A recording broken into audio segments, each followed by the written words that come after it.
नमस्कार, आप देख रहे हैं प्रदेश का सबसे भरोसेमंद news channel India news Haryana. मैं हूं आपके साथ अतुल प्रताप सिंह। अन्नदाता एक बार फिर से आंदोलन की राह पर है। केंद्र पर वादा खिलाफी का आरोप लगाकर किसानों ने प्रदेश के कई जिलों में प्रदर्शन किया। किसानों ने फिर से चेताया कि हम आंदोलन स्थगित तो कर चुके हैं, लेकिन सरकार ने वादों पर अगर अमल नहीं किया तो आंदोलन को मजबूर होंगे। एमएसपी गारंटी, मुआवजे की मांग, बिजली कटौती, कई ऐसे मुद्दे हैं जिसको लेकर किसानों का गुस्सा फूट पड़ा है। अलग अलग जिलों की तस्वीरें हम आपको दिखा रहे हैं। देखिए, सोनीपत, कालावली और कैथल में किसान एकत्रित हुए। बड़ी संख्या में कालावली में महिलाएं भी एकत्रित हुई और फिर से किसानों ने कहा कि हमें मजबूरन आंदोलन करना पड़ेगा, क्योंकि हमने आंदोलन सरकार के आश्वासन के बाद स्थगित तो कर दिया, लेकिन अभी तक हमारी जो मांग थी उस पर कोई भी सुनवाई नहीं हुई और ना ही उसे मंजूर किया गया है। तो हमारे पास विकल्प फिर से आंदोलन का है। अब वादा खिलाफी कौन कर रहा? किसान कह रहे हैं कि सरकार कर रही, विपक्षी दल कह रहे हैं कि सरकार कर रही, लेकिन सरकार का अपना तर्क है कि हमने किसानों के लिए बहुत कुछ किया है और किसानों की जो मांगे हैं उस पर भी हम आगे विचार कर रहे हैं। इसके लिए बाकायदा कमेटी का गठन हुआ है। वहां पर विचार विमर्श के साथ किसानों के जो प्रतिनिधित्व करने वाले नेता हैं उनके साथ वार्ता करके उनसे सुझाव लेकर फिर उस पर अमल में लाया जाएगा। लेकिन अब सवाल यह है कि क्या वाकई किसान परेशान होकर आंदोलन की राह पर जा रहे हैं या फिर उसके अलावा इसमें कोई राजनीतिक तस्वीर भी है। ग्राफिक के जरिए हम आपको दिखाते हैं कि दरअसल किस तरीके की स्थिति है, क्या मांगे थी। पिछले दिनों आपने देखा कि किसान कैसे प्रदर्शन कर रहे थे और प्रदर्शन के दौर में उन्होंने आपको वो मांग भी बताई थी। लेकिन अब ये चार तस्वीरें और हम आपको दिखा रहे हैं। करनाल, कैथल, सोनीपत, अंबाला, सिरसा और कालावली की तस्वीर है। इन तस्वीरों को देखकर साफ जाहिर हो रहा कि एक दो जगह नहीं बल्कि प्रदेश के तमाम जिलों में अलग अलग किसान फिर से एकत्रित होने लगे हैं। तो सवाल वही कि क्या फिर से आंदोलन की राह पर है अन्नदाता? सवाल यह भी है कि क्या इसमें कोई राजनीति है, क्योंकि बीजेपी की तरफ से या सरकार की तरफ से बार बार यह कहा जा रहा कि अलग अलग धड़े यहां राजनीति कर रहे हैं। किसान क्या कहते हैं, अपनी मांग वो कैसे रख रहे हैं, सुनिए जरा। मैं केवल ये किसानों के साथ धोखाधड़ी केंद्र व राज्य सरकारों ने की है। ये तमाम जनवादी जो आंदोलन है उनके साथ केंद्र व राज्य सरकार धोखा कर रही है। भूमि अधिग्रहण जो कानून बनाया हरियाणा सरकार ने, उसके खिलाफ जो आर्मी में जो भर्ती पे लगातार 3 साल से कोई भर्ती नहीं हो रही, उस बात को लेकर गेहूं जो टेम्परेचर की वजह से जो उत्पादन गिर गया गेहूं का 50% से भी ज़्यादा, उसके मुआवजे की मांग को लेकर बिजली के जो कनेक्शन है किसानों को उन पर रोक है उसको हटाया जाए और वो कनेक्शन किसानों को दिए जाएं। जो मुख्य मांगे थी उसमें जो गेहूं की जो फसल है उसमें किसानों को की जो पैदावार कम हुई है मौसम के कारण, उसके लिए प्रति क्विंटल 500 रुपये बोनस की मांग है। साड़ी पुरजोर मांग है किसानों कनैक्शन जल्दी तो जल्दी दिते जाए ताकि असी मतलब कि जो नरमा है इन्नी गर्मी पई है उन्होंने बचा सकिए। साड़ी कणक की फसल मरी है, उस करके मरती है, नरमा भी साडा मरी जाता है। आउंदी है भी ਜ਼ਿਮੀਦਾਰ ਜਿਹੜਾ ਆ ਇਸ ਤਰ੍ਹਾਂ ਹੀ ਦਬਿਆ ਕੁਚਲਿਆ ਜਾਵੇ ਔਰ ਇਸ ਤਰ੍ਹਾਂ ਹੀ ਇਹ ਸੜਕਾਂ ਤੇ ਬੈਠਾ ਰਵੇ। ਪਹਿਲਾਂ ਸਾਨੂੰ ਦਿੱਲੀ ਬਿਠਾਈ ਰੱਖਿਆ, ਹੁਣ ਛੋਟੇ ਛੋਟੇ ਕੰਮਾਂ ਵਾਸਤੇ ਸਾਨੂੰ ਇੱਥੇ ਧਰਨੇ ਲਾਉਣੇ ਪੈ ਰਹੇ ਆ। ਸਕੌਟੀਆਂ ਭਰੀਆਂ ਗਈਆਂ ਤੇ ਅੱਜ 2022 ਆ ਗਏ ਤੇ 14 ਵਾਲੇ ਵੀ ਯਵਕਦੇ ਫਿਰਦੇ ਆ ਤੇ 18 ਵਾਲੇ ਵੀ ਫਿਰਦੇ ਆ ਗੀੜੇ ਕੱਢਦੇ, ਕਿਸੇ ਨੂੰ ਕੋਈ ਕਨੈਕਸ਼ਨ ਨਹੀਂ ਦਿੱਤਾ। ਇਹ ਸਰਕਾਰ ਧੋਖੇਬਾਜ਼ਾਂ ਦੀ ਸਰਕਾਰ ਹੈ। जो हमारा मुआवजे की मांग है 258 करोड़ रुपए करीब 2020 का मुआवजा बकाया है। उसके अलावा 2021 के जो बीमा क्लेम है कि जो बिजली है जो 5 घंटे सरकार ने कर दी है उसको 8 घंटे किया जाए। एक नौजवानों के लिए जो रोज़गार के लिए मुद्दा है कि फ़ौज की भर्ती पिछले 3 साल से बंद है, जिसमें बहुत से नौजवान जिनकी उम्र निकल गई है वो फ़ौज में भर्ती नहीं हो सके, जो काबिल थे वो भर्ती जल्दी से जल्दी खोली जाए। किसानों के बीमे हुए हैं कंपनी की तरफ से, वहाँ पर भी किसी के जो क्रॉप कटिंग की जो मुआवजा मिलता है उसका कोई भी मुआवजा नहीं मिला। इस आंदोलन के अंदर जो शहीद परिवार हैं उनको उनके साथ जो नौकरी की बात की थी, जो इन्होंने मुआवजे की बात की थी, जो किसान काफ़ी इंजर्ड हो गए हैं, जिनको काफ़ी चोटें आई हुई हैं एक्सीडेंट के आंदोलन के अंदर चलते हुए, उनको मुआवजे देने की बात है। हरियाणा का जो इलाका है ये बेल्ट की नौकरी के लिए जाना जाता है और उसका एक इम्पोर्टेंट रोल है इस देश हरियाणा के विकास में। पिछले 3 साल से जब कितनी बड़ी रैलियां हुई हैं, चुनाव हुए हैं, सरकार ने फौज की, बीएसएफ की, सीआईएसएफ की भर्ती नहीं की। ये भर्तियां की जाएं और जो बच्चे और एज हो गए हैं उनको इसमें कंसेशन दिया जाए। बहरहाल तो कई मांगे हैं जो कि एडिशनल मांगे हैं, जो कि पिछले आंदोलन से अलग मांगे हैं, जिसमें फौज की भर्ती का मामला। लेकिन किसान कह रहा है कि यह भी हमारी लड़ाई है, क्योंकि हमारे परिवार के जो बच्चे हैं उनको मौका नहीं मिल पाया। सवाल इस बात का है कि क्या फिर से घमासान है और आंदोलन की राह पर किसान है। ये किसान आंदोलन अगर फिर से करते हैं तो मुश्किल कितनी बढ़ेगी। किसानों ने केंद्र को चेतावनी फिर से क्यों दी है, क्यों आखिर राज्य सरकार से उनकी नाराजगी दिख रही है। किसानों से जो वादा खिलाफी का आरोप किसानों का है, वो वादा खिलाफी कौन कर रहा, ये भी अपने आप में सवाल है। कुछ खास मेहमान हमारे साथ मौजूद हैं, उनसे मैं आपको तारुफ कराता हूं। चर्चा में आगे बढ़ते हैं। हुकुम सिंह भाटी हैं, प्रवक्ता बीजेपी के, बहुत स्वागत है भाटी साहब आपका। वेद प्रकाश विद्रोही हैं, प्रवक्ता कांग्रेस के, बहुत स्वागत है विद्रोही साहब आपका। रजत पंजेटा है, प्रवक्ता इनेलो के, बहुत स्वागत है पंजेटा साहब आपका। गुरनाम सिंह चढ़ूनी है, किसान नेता, हमारे साथ, बहुत स्वागत है चढ़ूनी साहब आपका। सबसे पहले चढ़ूनी साहब, मैं चाहूंगा कि आपसे ही चर्चा की शुरुआत करूं।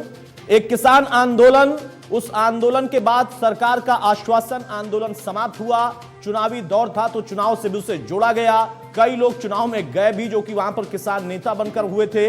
लेकिन एक बार फिर से किसान आंदोलन की राह पर जा रहा। मुद्दे वही हैं या कुछ और मुद्दों को जोड़ा जा रहा? देखिए, जिन शर्तों पे समझौता हुआ था उन शर्तों में सारे केस वापसी की बात थी, और अब वो सारे केस वापस नहीं हो रहे हैं। अभी जो रेलवे के केस हैं या दिल्ली के केस हैं या अन्य प्रदेशों के केस हैं या हरियाणा में कुछ केस अभी बाकी, जैसे 3-4 केस जो नेताओं के साथ झगड़े के थे, वो अभी सरकार वापस नहीं ले रही है। कई जगह पे लोगों के सम्मन आ रहे हैं, वारंट आ रहे हैं। तो सरकार का जो वो वादा था वो पूरी तरह से वो सरकार ने निभाया नहीं। और जहाँ तक MSP का सवाल है, जो बड़ा मुद्दा देश का है, जो रिपोर्ट ये बताती है कि पिछले 15 साल के अंदर 45 लाख करोड़ रुपया किसानों को नुकसान हुआ है। जो MSP से कम किसानों को मिला है वो पिछले 15 सालों में 45 लाख करोड़ है, जबकि पूरे देश का आंकड़ा जो है वो ये बता रहा है कि करीब 8 लाख करोड़ के करीब कर्जा है किसानों के ऊपर, जो एग्रीकल्चर लोन है, जिसमें पिछले 20 सालों में 3.5 से 4 लाख के बीच किसान सुसाइड कर चुके हैं, बैंकों के परेशान किए हुए। यानी जितना हमने सरकार से सरकार को देना है उससे 4-5 गुना, उससे 5 गुना पैसा सरकार ने हमें MSP से कम दिया, जो हमारे पास आना चाहिए था। और सरकार ने ये वादा किया था कि हम इस पे कमेटी बनाएंगे जो पारदर्शी रिपोर्ट देगी, और वो कमेटी की बात मानेंगे। लेकिन अभी आंदोलन खत्म हुए को 6 महीने हो गए हैं। 6 महीने में सरकार ने अभी तक MSP पे कोई कमेटी नहीं बनाई, और वैसे ही जैसे किसान पहले लुट रहा था, आज भी MSP में से कम पे लोगों को फसलें। लेकिन चढ़ूनी साहब, सवाल इस बात का है कि आप 15-20 साल का हिसाब मांग रहे हैं इस सरकार से, जो पार्टी इस वक्त सत्ता में है। वहां से आरोप आप पर यही लगता है कि ये राजनीतिक आंदोलन है, किसान बहाना है, निशाना राजनीति है? नहीं, मैं तो एक आंकड़ा पेश कर रहा हूं कि जिसकी वजह से हमारा नुकसान हो रहा है, और सरकार ने वो वादा किया था कि हम इस पे कमेटी बनाएंगे और MSP आपको देंगे। और मोदी जी का बयान अगर सभी भाइयों ने सुना हो तो उन्होंने कहा था MSP था, MSP है, MSP रहेगा। तो हम उस चीज पे सवाल कर रहे हैं कि नहीं मिल रहा है, वो वादा सरकार ने पूरा नहीं किया है। भाटी साहब जवाब देंगे। वादा आपने किया, वादा खिलाफी कौन कर रहा? देखिए, भारतीय जनता पार्टी की सरकार ने केंद्र में जो वायदे किए वो सारे के सारे वायदे पूरे किए। पहली बात तो मैं ये बताता हूँ, अगर मैं एक एक करके गिनवाऊंगा तो लंबा समय लगेगा। अभी मैं गुरनाम सिंह चढ़ूनी जी को सुन रहा था, उन्होंने एक तरफ से बहुत सारे ऐसे एलिगेशन लगा दिए जो निराधार हैं। जहां तक MSP की बात है, बिल्कुल प्रधानमंत्री जी ने बिल्कुल खुले तौर पर ये बात कही थी, और अब नहीं, जब ये आंदोलन चल रहा था तब भी यही बात थी कि MSP है, बरकरार रहेगा, आगे कंटिन्यू मिलता रहेगा, बढ़ बढ़ करके मिलता रहेगा। और इस एमएसपी व्यवस्था का एक बेहतरीन वो देखिए, हरियाणा प्रदेश में तो एमएसपी बहुत पहले से है, उत्तर प्रदेश में भी एमएसपी पर फसलें खरीदी गई हैं। इसलिए अभी चढ़ूनी साहब ने जो गिनवाया उसमें किसानों को जो सुविधाएं सरकार ने दी हैं शायद वो उनको भूल गए हैं। किसान सम्मान निधि भारतीय जनता पार्टी ने दी, एमएसपी को लगातार जहां जिन प्रदेशों में नहीं है, अब गुरनाम सिंह चढ़ूनी जी जाकर के पंजाब सरकार को वहां जाके चुनाव तो उन्होंने लड़ लिया, लेकिन उन्होंने कांग्रेस से ये नहीं पूछा कि तुमने क्यों नहीं बहुत सारी फसलों का एमएसपी दिया, सरकार से नहीं पूछा।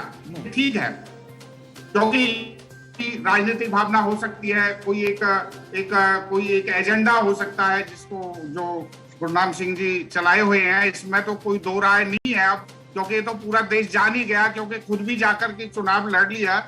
चलिए अच्छा है, किसानों की हित की बातें करते हैं। उसके अलावा बिजली का, पानी का, बीज का, ये सारी व्यवस्थाएं की सरकार ने और किसान को सुविधाएं दी हैं, जिसका एक सकारात्मक परिणाम देखने को मिला। और इस बार तो शायद चढ़ूनी जी आप देख पाए कि नहीं देख पाए, गेहूं एमएसपी से ज्यादा पर बिका।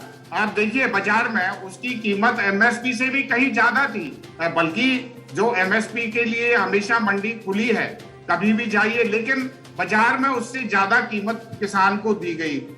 ये सारी व्यवस्थाएं हैं जो सरकार ने। भाटी साहब आप क्या कह रहे हैं कि चढ़ूनी साहब राजनीति कर रहे हैं, आपका ये कहना है? निश्चित तौर पर जो चीजें सामने है, जो एक किसान सम्मान निधि किसान को दी गई, अगर मैं पूरा आंकड़ा बताऊं, किसान के लिए एक बेहतरीन व्यवस्था माननीय नरेंद्र मोदी जी के नेतृत्व में किसान सम्मान निधि की गई, जो कभी भी पिछली सरकारों में नहीं थी।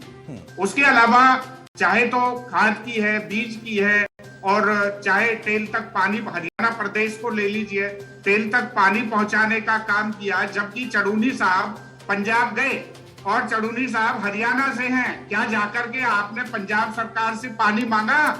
बताइए चढ़ूनी साहब, उसके बाद में विद्रोही साहब और पंजोता जी के पास जाओ। चढ़ूनी साहब सीधा आरोप आप पर है कि राजनीति अभी भी कर रहे हैं, चुनाव भी लड़ने चले गए, सिर्फ बीजेपी सवाल कर रहा है। केवल एक राजनीतिक एजेंडा है, उससे ज्यादा। सुनिए, जो हमारे माननीय बीजेपी के नेताजी बोल रहे हैं, इन्होंने तो वादा किया था कि 2022 तक किसानों की आमदन दोगुनी हो जाएगी। यहाँ तो किसानों की आमदन आधी रह गई है, और जहाँ तक गेहूं का नहीं, मेरा आप उसका जवाब दीजिए ना, आपने पानी को मांगा कि नहीं? आप सुनने का वादा भी रखिए ना, सुनने का वादा भी रखिए। वर्ल्ड मार्केट में गेहूं का रेट 4000 रुपए क्विंटल है, और जब आपकी सरकार ने ये कहा था कि वर्ल्ड मार्केट के में हम चले गए हैं, WTO में हम चले गए हैं, तो आपकी सरकार ने कैसे बैन कर दिया? अभी निर्यात पे बैन कर दिया, गेहूं पे क्यों कर दिया? अरे आपकी सरकार ने तो पहले बार हम देख रहे हैं, तूड़ी दूसरे स्टेट में ले जाने पे बैन कर दिया। किसान को तूड़ी के ज्यादा पैसे मिल रहे थे, वो भी आप लोगों ने जबरदस्ती ट्रालियां रुकवा के किसानों की वो भी गौशालाओं में करवा दी। तो ठीक है चढ़ूनी साहब, देखिए अब आप चले गए कि क्यों बैन किया गया है, तो उसका एक अलग विषय है और उस पर भी राजनीति है, लेकिन वहां पर वैश्विक जो चुनौतियां अभी उभर कर आई हैं युद्ध के तौर पर, वो उससे भी कनेक्ट करके देखें ना। और रही बात इसकी, तो भाटी साहब ये कह रहे हैं कि पंजाब में तो चुनाव भी लड़ा, वहां पर जो लोग थे या जो अब हैं वहां पर भी प्रदर्शन करिए। बीजेपी शासित राज्यों में ही प्रदर्शन से आपके ऊपर उल्टा आरोप लग जाता है कि ये एजेंडा है। बहरहाल वेद प्रकाश विद्रोही साहब, किसान एक बार फिर से आंदोलन की राह पर है, लेकिन सवाल इस बात का है कि चढ़ूनी साहब तो 15-20 साल से किसानों की दुर्दशा जो है उसके लिए आंदोलन करवा रहे हैं या कर रहे हैं, यानी कांग्रेस के दौर से लेकर बीजेपी के दौर तक कहीं से उनको संतुष्टि नहीं है, वो आपसे भी उतना ही नाराज है। देखिए, किसानों का आंदोलन जायज है। आप कांग्रेस राज की तुलना कर लीजिए और भाजपा राज की तुलना कर लीजिए। किया तो अभी चढ़ूनी साहब ने, अभी तो किया उन्होंने। नहीं, मेरी बात सुन लीजिए ना, चढ़ूनी साहब ने अपनी बात रखी, भाजपा ने अपनी बात रखी, मैं अपनी बात रख रहा हूं। आप एमएसपी की तुलना कर लीजिए, 2004 से लेकर 2014 तक कितनी प्रतिशत एमएसपी मिली और 2014 से 22 तक कितने प्रतिशत मिली। हमने भाजपा की तुलना के अंदर ज्यादा एमएसपी दी है। कितना? हमारे राज्य के अंदर 100 से 200% तक एमएसपी बढ़ी है, मैं प्रतिशत में बात कर रहा हूं। और भाजपा के राज में 50 से 75% की एमएसपी बढ़ी है। और जो किसान आंदोलन खत्म हुआ था वो इसी मांग को लेकर खत्म हुआ था कि सरकार एमएसपी पर गारंटी कानून बनाएगी। उसके लिए सरकार को समिति बनानी थी। अब कितने दिन हो गए, चुनाव का समय था, इसलिए प्रधानमंत्री ने मगरमच्छी आंसू बहाकर आपने कह दिया कि मेरे से गलती हो गई, कानून गलत था, मैं वापस लेता हूं, इनको रद्द करता हूं। पर आज तक एमएसपी पर कमेटी नहीं बनाई। सरकार चाहती है कि किसान अपना नाम दे पहले, और किसान बड़ा पहले दिन से ही कह रहे हैं कि सरकार बताए कि उनके प्रतिनिधि कौन है, क्योंकि किसानों को पता है ये डंपी लोग ले लेंगे और मनमानी कर लेंगे। और उस एमएसपी पे जो कमेटी बनेगी उसकी शर्तें क्या हैं, ना तो आज तक सरकार ने शर्तें बताई और ना ये बताया कि उनकी तरफ से प्रतिनिधि कौन होंगे, और ना ये बताया कि जो कमेटी बनेगी उसके अधिकार क्या होंगे। और भाटी साहब कह रहे थे गेहूं के भाव बढ़ रहे हैं। भाटी साहब, आपको पता होना चाहिए रूस और यूक्रेन युद्ध की वजह से ये सारा हो रहा है। 29% गेहूं अंतरराष्ट्रीय बाजार के अंदर यूक्रेन और रूस अकेले देते थे। अब उनमें सैंक्शन लगने से, युद्ध की होने से 30% गेहूं जो अकेला 2 देश देते थे उसकी कमी हो गई और उसकी वजह से भाव बढ़ गए। जब किसानों का भाव मिलने लगा, मोदी जी ने 10 दिन पहले कहा, बैन लगाने के 10 दिन पहले, कि भाई किसान जितना चाहे भाव ले, हम निर्यात करेंगे, कोई बैन नहीं होगा। और फिर रातों रात बैन लगा दिया। आप अपनी किसी बात पर टिकते नहीं है। आपने कहा किसान आय दुगनी होगी, पहले आपने 22 का दिया, 22 चली गई तो 25 का दे दिया, आगे और कुछ दे देंगे। आप नहीं, किसानों को किसने कितना दिया है, ये तो कई सालों से हम देख रहे हैं, मौजूदा समय में ही नहीं है। ठीक है विद्रोही साहब, मैं रोक रहा हूं आपको, उसका जवाब मैं चटोरी साहब से लूंगा। रजत पंजेटा साहब, किसानों के लिए आपके नेता ने त्याग किया था, किसान आज फिर से आंदोलन की राह पर है और वही मांगे हैं, उसके साथ कुछ और भी जुड़ गई। लेकिन भाटी साहब कह रहे हैं काफी कुछ दिया है, बहुत कुछ और देंगे। देखिए, भाटी साहब जी को सबसे पहले मैं बताना चाहूंगा कि आप जो सम्मान निधि वाली जो पेंशन की बात कर रहे हो, आप उसमें कितने किसानों को जो है वो देते हो? छोटे किसानों को देते हो।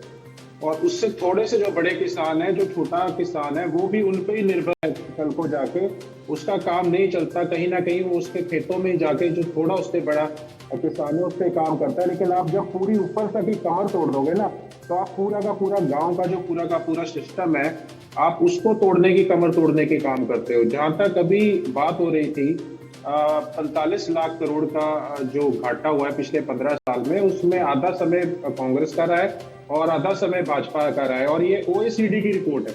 OECD में 27 कंट्रीज है, ये OECD की रिपोर्ट है। और जहां तक ये 4000 गेहूं की क्विंटल की बात हो रही थी, ये शिकागो की एक WTO जो वर्ल्ड ट्रेड ऑर्गेनाइजेशन है, उसकी एक इंटरनेशनल प्राइसेस जो निर्धारित करती है आज के समय में, क्योंकि यूक्रेन और जो है रशिया के जो वॉर चल रही है, उसकी वजह से निश्चित तौर पे वो काम जो है, आप जिस मर्जी दाम पे, सरकार का काम है, लेकिन उससे किसानों को क्या फायदा हुआ? किसानों को 2 नहीं 3 मार पड़ी। एक तो कम से कम 25-30 रुपए डीजल का रेट बढ़ गया, उससे क्या हुआ? सारी चीजें महंगी हुई, इन्फ्लेशन बढ़ी, GST वैसे ही किसानों के ऊपर लाद दी गई, उसके ऊपर से हर चीज के किसान के दाम बढ़े, लेकिन किसान की लागत जो है वो 2 से 3 गुना बढ़ गई। आपकी CACP की क्या आपकी बता देता हूं, जबकि मेरे हिसाब से वो लागत नहीं है। CACP जो commission for agriculture and cost prices है, उसके हिसाब से जी आप धान की लागत निकालते हो 1727 में, लेकिन उससे कहीं ज्यादा है। मैं अभी दोबारा बोलता हूं आपको, अगर आप उसमें C2 ऐड कर देते हैं तो वो आती है 2590 रुपए। ठीक है। अगर आप किसान की आय दुगने की बात करते हो तो मैं इसको दुगना करता हूं तो वो बैठता है 5181 रुपए। ये तो इस जन्म में अगर ये कर दे तो मैं कहूंगा कि पूरा चढ़ूनी जी नहीं, पूरे के पूरे किसान आपको वोट डाल देंगे। अगर आप ये किसान की आय दुगनी का फॉर्मूला जो आपकी CACP की जो रिपोर्ट है उसके हिसाब से भी कर दो अगर तो, लेकिन आप ये करोगे नहीं कभी। कभी किसान की आय दुगनी, ये जुमला है, आपने जुमला दिया था। किसान की और खेती की तो आपने, जमींदार की तो आपने कमर तोड़ रखी है और पहले से कर्जे में डूबा हुआ है। आप किसी भी, मैंने हर डिबेट में बोलता हूँ, आज जो डीजल के हैं, किसी भी पंप पे जाके जमींदार का खाता उठा के देख लो, लाखों का कर्जदार है आज किसान। किसी भी आड़ती के पास जाके देख लो, वहां उसका कहीं बैंक में जाके देख लो लिमिटें बना रखी है। हर किसान कर्जे में डूबा है, लेकिन आप नहीं देखते। हर कंपनी अपना रेट बढ़ा देती है। आप बात बताओ, किसी भी चीज का दाम कोई नहीं रोकता किसी को रेट बढ़ाने। गाड़ियां हो, एफएमसीजीज हो, इन्फ्लेशन 15.08 है, 30 साल की सबसे ज्यादा, 40 साल की बेरोजगारी। लेकिन क्या एक किसान ही है जो गिड़गिड़ाता रहता है कि सरकार पे? ठीक है, हुकुम सिंह भाटी जवाब देंगे। कांग्रेस और इनेलो दोनों की तरफ से आप पर प्रहार है कि जो आप बता रहे हैं वो सच्चाई नहीं है, धरातल पर कुछ और है। अब प्रोडक्शन सूरजमुखी भी घट गई। ये नहीं है कि गेहूं की घटी है, सूरजमुखी भी रीड नहीं आ रही है। अगर आगे सूखा अगले साल और पड़ गया, देखिए तो आप क्या करोगे? ये अभी सबसे पहले मैं वेद प्रकाश विद्रोही जी की बात को लेता हूं। उन्होंने कहा हमने एमएसपी ज्यादा दी। आप आंकड़े निकाल के देख लीजिए, भारतीय जनता पार्टी ने उन पैदावार के ऊपर एमएसपी दी जो कभी कांग्रेस ने सोचा नहीं। क्या आपने कभी बाजरे पर दी? क्या आपने सब्जियों की भावांतर योजना शुरू की? भारतीय जनता पार्टी ने की। एक लंबी लिस्ट, एक लंबी सूची भारतीय जनता पार्टी ने एमएसपी की जारी की, जिसके ऊपर उसकी खरीद की जा रही है। आप विद्रोही जी, आप आंकड़ों को देखते नहीं है। शायद हवा में कांग्रेस ने बात करना सीख लिया है, और यही बात रही कि हवा के कारण ही कांग्रेस को जनता ने हवा बना दिया है। आप दूसरी बात, जो कांग्रेस का समय था पिछले, मैं 70 साल की बात नहीं, मैं पिछले हुड्डा साहब के ही टेन्योर की बात करता हूं। आप जो है स्वामीनाथन की रिपोर्ट की बात करते हैं। हुड्डा साहब तो उसके चेयरमैन थे, तब भी रिपोर्ट लागू नहीं की। जहां तक आमदनी दुगनी की बात है, अभी मैं पजेटा साहब को सुन रहा था। देखिए, आपका फोकस केवल और केवल जो फसल है उसके ऊपर रहता है। भारतीय जनता पार्टी ने क्या कहा है? किसान की आय को दोगुना करना है। दोगुना करने का अर्थ है कि उसकी फसल का वाजिब दाम बढ़ा करके दाम एमएसपी, कम से कम एमएसपी पर उसकी खरीद हो। नंबर 2, उसकी दूध की आय से उसकी इनकम बढ़े। फिशरीज जो ब्लू रेवोल्यूशन था, उसको भी, उस रेवोल्यूशन को बढ़ा करके बहुत सारी योजनाएं उसमें लेकर के आए, ताकि किसान, फिशरीज के क्षेत्र में जो किसान है या जो कर सकते हैं उनको लाया जाए। तो केवल और केवल एक फसल ही नहीं, सुन लीजिए पजेठा जी, सुन लीजिए, आप लोग गलत परिभाषाएं लेते हैं, गलत दिशा की तरफ लेके जाते हैं। और मैं अगर आपसे सवाल पूछूं कि चुनाव किस विनय पर विधायकी से उन्होंने रिजाइन किया था? किसान के ऊपर। लेकिन चुनाव फिर लड़ लिया। क्या उस समय किसान की हालत सुधर गई थी? इसलिए ये मुखौटा उतारिए और सच्चाई के साथ जरा किसान के साथ पेश आइए। ठीक है, गुरनाम सिंह चढ़ूनी, किसान की सरकार से आप मांग कर रहे हैं, सरकार बीजेपी जेजेपी की या केंद्र में बीजेपी की सहयोगी दलों की? सवाल एक मिनट पजेठा साहब और भाटी साहब, एक मिनट भाटी साहब, सामने दिखाई, हुकुम सिंह भाटी एक मिनट। चढ़ूनी साहब, जो बात यहां पर विद्रोही साहब ने कही है, क्या वाकई प्रतिशत में कांग्रेस के दौर में किसान को मिला था? सवाल इस बात का है कि आप बीजेपी जो सरकार में है, बिल्कुल आपका अधिकार है कि आप उनसे ही मांग करेंगे, और उन्होंने ही आपको आश्वासन दिया, भरोसा दिया है, वादा खिलाफी अगर करेंगे तो आप आंदोलन कर सकते हैं, आपका ये संवैधानिक अधिकार है। लेकिन जो दुहाई बाकी दल दे रहे हैं, वाकई उन्होंने किसानों की चिंता सालों साल की है। देखिए, सबसे पहले तो मैं भाटी साहब से ये कहना चाहूंगा कि इन्होंने अभी कहा था कि बाजार में गेहूं का भाव इस बार ज्यादा है, एमएसपी से ज्यादा है। लेकिन मेरा सवाल इनसे ये है कि जितनी गेहूं सरकार ने खरीदी है, क्या उसका भाव ये ज्यादा बाजार के बराबर देंगे, या वो हड़प ली गई हमारी? हम बोनस की मांग कर रहे हैं, बीजेपी ने उस पर कोई जवाब नहीं दिया है, और सरकार ने बाजार से सस्ते भाव पे खरीदी, भाटी जी खुद मान रहे हैं। अब दूसरी बात रही बीजेपी की और कांग्रेस की, हम कोई इस पे कोई इनकी आपस की ज्यादा बहस नहीं करवाना चाहते, क्योंकि ये भाटी तो ये चाह रहे हैं कि हम आपस में एक दूसरे से उड़कर मैं बैठा हूं, ऐसे नहीं, उनके चाहने से नहीं, चढ़ूनी साहब, उनके चाहने से आप बोल नहीं, एक मिनट, अरे चढ़ूनी साहब बहुत बारीकी से आप निकल गए। नहीं, चढ़ूनी साहब सुन तो लीजिए, मैं बैठा हूं अभी, इतनी आसानी से भाटी साहब जो है विवाद उत्पन्न नहीं करा देंगे। आप बताइए ना, आप बोलने से बच क्यों रहे? अगर कांग्रेस ने, अगर इनेलो ने किया है तो बोलने में दिक्कत नहीं है ना। फिर बोलिए क्या उन्होंने किया है। पिछले 15 साल का आंकड़ा मैंने तो रख दिया है, मैंने पिछले 15 साल का, पिछले 20 साल का आंकड़ा रख दिया है। दोनों सरकारें थी, बीजेपी भी उसमें थी, कांग्रेस भी उसमें थी, लेकिन बीजेपी कह के क्या आई थी? दुख किस बात का है? दुख इस बात का है कि बीजेपी ने ये कहा था कि कांग्रेस ने नहीं किया, हम करेंगे, और जब ये आए उस बात के ऊपर हमने वोट डाल दिया बीजेपी को कि ठीक है कांग्रेस ने नहीं किया, अब ये शायद आमदन दोगुनी करेंगे। अब इन्होंने आमदन दोगुनी करने की बजाय हमारा खर्चा दोगुना कर दिया, और हमारा खर्चा दोगुना करने के बाद इन्होंने कोई फसलों के रेट नहीं बढ़ाए। वहीं के वहां पिछले गन्ने का रेट बताइए, पिछले 6 साल में इन्होंने 50 रुपए नहीं बढ़ाया किसी भी चीज का। आप बाकी का लगा लीजिए, जो रेशो कांग्रेस के टाइम में रही उससे कम रेशो बीजेपी के टाइम में रही रेट बढ़ने की। ये कैसे कहते हैं हमने ज्यादा बढ़ा दिए? तो जो बीजेपी है वो बातों की बड़ी धनी है, जुमले बहुत छोड़ते हैं, लोगों को ऐसे जिता देते हैं। अब इन्होंने कह दिया कि हम किसानों को किसान सम्मान वो दे रहे हैं, सम्मान निधि दे रहे हैं। एक चाय का कप भी रोज नहीं दे रहे। 17 रुपए प्रतिदिन एक किसान को दे रहे हैं, और चाय का कप होटल में 20 रुपए का मिलता है। ठीक है विद्रोही साहब, बीजेपी वादा नहीं निभा रही है, मान लिया, सरकार नहीं बात कर रही है, मान लिया, लेकिन कांग्रेस ने क्या किया ये बीजेपी पूछ रही है। जब स्वामीनाथन का जिक्र होता है तो शुरुआत आपसे ही होती है, और चरूनी साहब भी आपसे पूछ रहे हैं कि 15-20 साल में आप भी रहे हैं, तो दोनों का वही हाल है। देखिए मैं एक छोटा सा उदाहरण देता हूं। कांग्रेस ने जब सत्ता संभाली थी 2004 में, तब गेहूं का भाव 540 रुपए के आसपास था, और जब हम छोड़कर गए 2013-14 में तो गेहूं का भाव 1300-1400 के करीब कर गए थे। हमने तो 540 से 1300-1400 रुपए प्रति क्विंटल पर किया, इन्होंने 1300-1400 रुपए से बढ़ाकर 2050 या 2100 तक किया। उसके अलावा हम 55 रुपए में दे रहे थे जब सत्ता छोड़कर गए जब तेल, और ये दे रहे 85 रुपए में। आज 70% डीजल में बढ़ा दिया, पेट्रोल में बढ़ा दिया, कृषि के यंत्रों में बढ़ा दिया, ट्रैक्टर की कीमत बढ़ा दी, यूरिया में बढ़ा दिया, खाद में बढ़ा दिया। हम 50 किलो का जो कट्टा देते थे ये 40 का 45 का कर दिया इन्होंने। कीटनाशक के भाव बढ़ा दिए, इन्होंने किसान के प्रयोग होने वाली हर वस्तु के भाव बढ़ा दिए।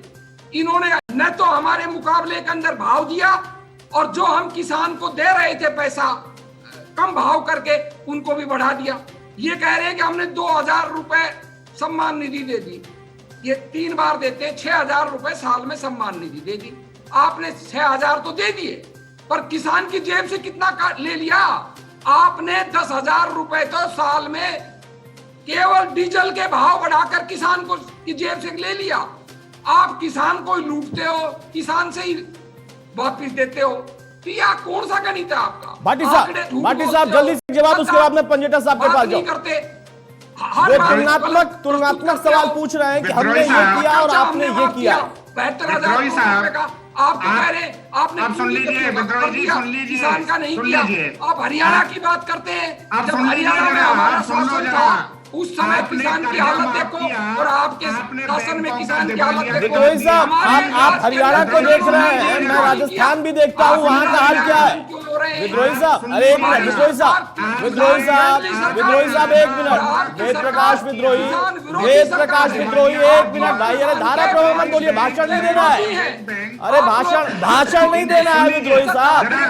एक मिनट भाटी साहब एक मिनट, अरे आपकी समस्या ये है, आप सच नहीं रखते। विद्रोही साहब, अरे विद्रोही साहब सुन लीजिए भाई, विद्रोही साहब सुन लीजिए, अरे विद्रोही साहब वेद प्रकाश विद्रोही आवाज आ रही है, कहाँ दे दिया वेद प्रकाश एक मिनट, भाटी साहब आप शांत हो जाइए, मैं शांत करा रहा हूँ, भाटी साहब आप शांत हो जाइए। विद्रोही साहब भाषण नहीं देना है सर, भाषण नहीं देना है, धारा प्रवाह नहीं बोलना है, नहीं बीच में अगर रोकूंगा तो रुक जाइए सर। आप सिर्फ हरियाणा को पूछ रहे हैं ना, मैं राजस्थान को भी पूछता हूं, राजस्थान में किसान को कितना मिल रहा है उसका जवाब कौन देगा? बहरहाल भाटी साहब वो तुलनात्मक सवाल पूछ रहे हैं कि उन्होंने 500 से 1400 किया था, आपने क्या किया? बिल्कुल सुनिए जरा, आप सुन लीजिए, आज गेहूं का रेट कहां पहुंच गया पहले तो ये देख लीजिए। आपने 1400 कि 1340 तक की ही बात करी है, और उसके बावजूद आज 2000 उससे भी ऊपर बिका बाजार में। मैं तो ये कहता हूँ इस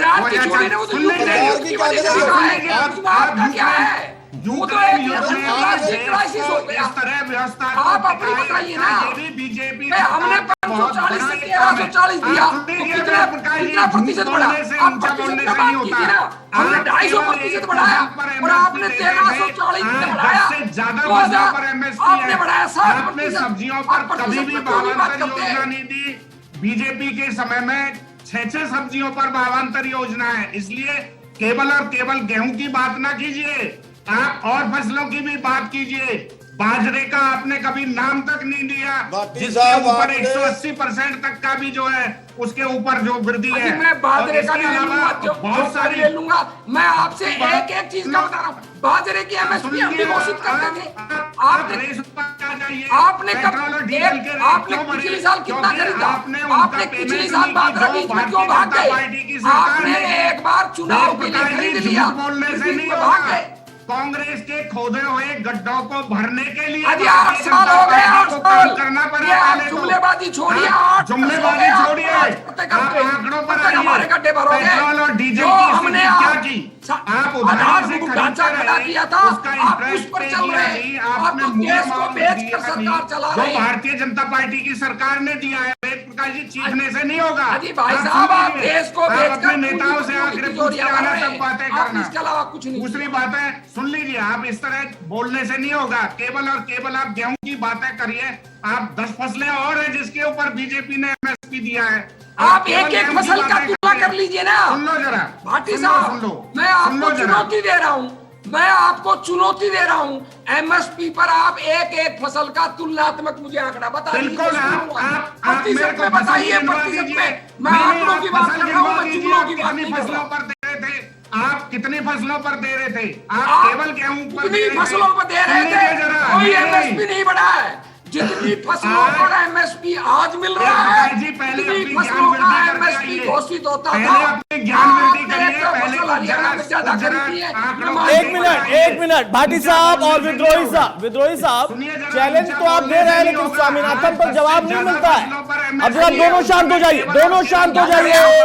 वेद प्रकाश विद्रोही और हाँ भाटी साहब, आप भी शांत हो जाइए। पंजेटा साहब, जितना दर्द दिख रहा है विद्रोही साहब की आवाज में, क्या वाकई एमएसपी उन सारी फसलों पर था जिसका जिक्र कर रहे हैं भाटी साहब? पहला सवाल। दूसरा, कि कांग्रेस ने 500 से 1300 कर दिया था, ये बात जितने मजबूती के साथ उन्होंने कही है, क्या किसान उस वक्त पूरी तरह से जितने भी दुख उसके थे वो दूर हो गए थे 500 से 1300 आने में? देखिए, किसान के तो दुख कभी दूर हो ही नहीं सकते जिस हिसाब से महंगाई बढ़ रही है, लेकिन इतनी बुरी हालत नहीं थी। जो मर्जी हम आंकड़े, यहाँ मेरे पास एक बही खाते पड़े हैं सारे आंकड़ों को। 6% केवल एमएसपी पूरे देश में मिलती है किसानों को, 6% किसानों को मिलती है सिर्फ एमएसपी। लेकिन अगर आप जो बात करें, बाजरे की सरकार ने बात करी थी 2250 का रेट, 1200 रुपए रेट गया, सरकार को लगा रेट मिल रहा 600 रुपए भावांतर भरपाई के थ्रू, जबकि बाजरा नहीं था भावांतर भरपाई में, केवल नोटिफिकेशन में चेंजेस करी, केवल सब्जियां थी। सब्जियों के ऊपर भी मैं आऊंगा। 600 रुपए देने के बाद भी 450 किसान को नुकसान हुआ, अखबारों की सुर्खियां हैं।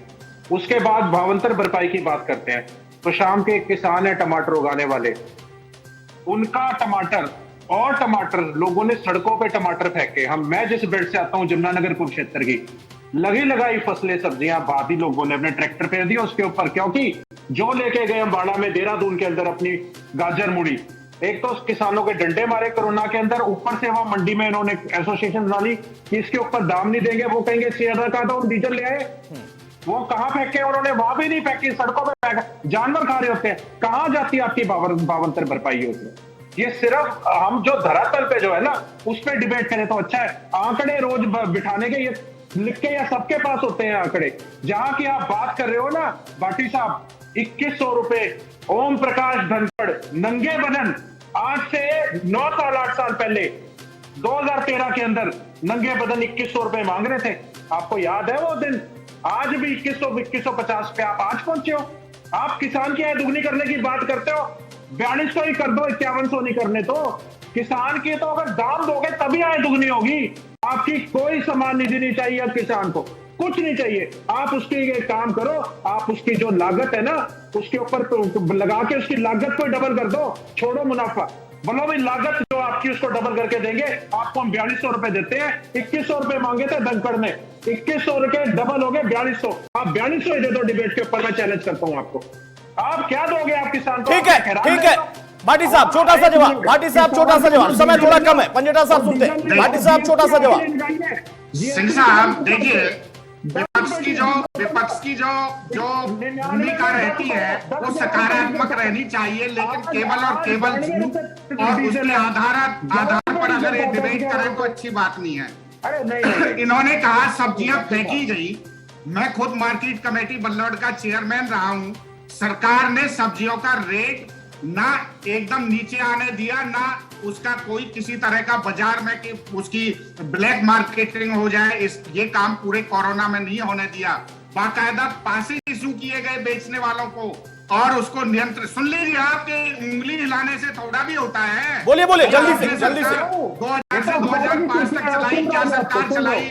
और आप सलाखों के पीछे आपके नेता कोरोना के टाइम में बात की बातें हम तिगड़े हो गए थे। दूसरी बात सुन लीजिए, दूसरी बात सुन लीजिए। मत करिए, कोरोना के टाइम में केवल और के भाव तिगड़े हो गए थे। आप उसके लोगों के केवल प्रोडक्ट का जो फसल है उसका रेट असत्य मत बोलिए। भारतीय जनता पार्टी, बेप्रकाश जी सुन लीजिए, आप झूठ बोलते हैं, ऊंचा बोलते हैं, बार बार बोलते हैं, वो सत्य नहीं हो सकता। अजी मैं कभी असत्य नहीं बोलता भाटी साहब। यही काम कर रहे हैं। कोरोना टाइम में आप आंकड़े उठा लीजिए, सब्जियों के भाव तिगड़े हुए थे।